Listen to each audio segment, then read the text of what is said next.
Hodi hodi hodi. Vipi alo? Fundi, salamu alaykum. Wa alaykum salam. Kwema? Alhamdulillah. Bana mkubwa, vipi kushamaliza? Kwa sababu uko ukweli. Napeleka lawa watu washakuja chungulia mahari bado hayajawa hapo. Mahari usiwe na wasiwasi. Kwa maana gani? Haya mambo mimi nitakutengezea kitu cha kisasa kabisa. Kitu gani?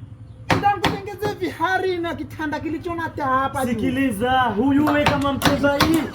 Pemba si hatu na marango hii si ukuja. Ngine toki kabati changu tu bana mkubwa. Tunataka kosana. Sasa mbona unataka jitia safura wewe useme ya wapi? Sikiliza, mimi nakulipa pesa kulipa na jitia safura. Unilipa nini? Unilipa nini? Utapeleka nafasi au utakavyo mimi nataka. Usikwenda tauko ili nisogea mahari kwa ya wapi? Sija yaona mbona? Mbavu kwa limenna kibani hapa. Hivyo hivyo kwenda sema. Kibani hapa. Ni kwanza silite mpumbavu. Kama tutakosema. Mpumbavu wewe. Hadi wapi kushaanza lipi? Kushaanza lipi? Tatizo waje niambia leo kama waanza sasa. Jamaa yangu mimi nina fani yangu na kwenye kazi yangu sasa kiwazo mahari hiyo nishakwambia mtoto. Usiki adabu yo mkoma wewe. Usinishikishie adabu. Nishakushikisha mkoma wewe. Na wewe fisadi hivyo hivyo.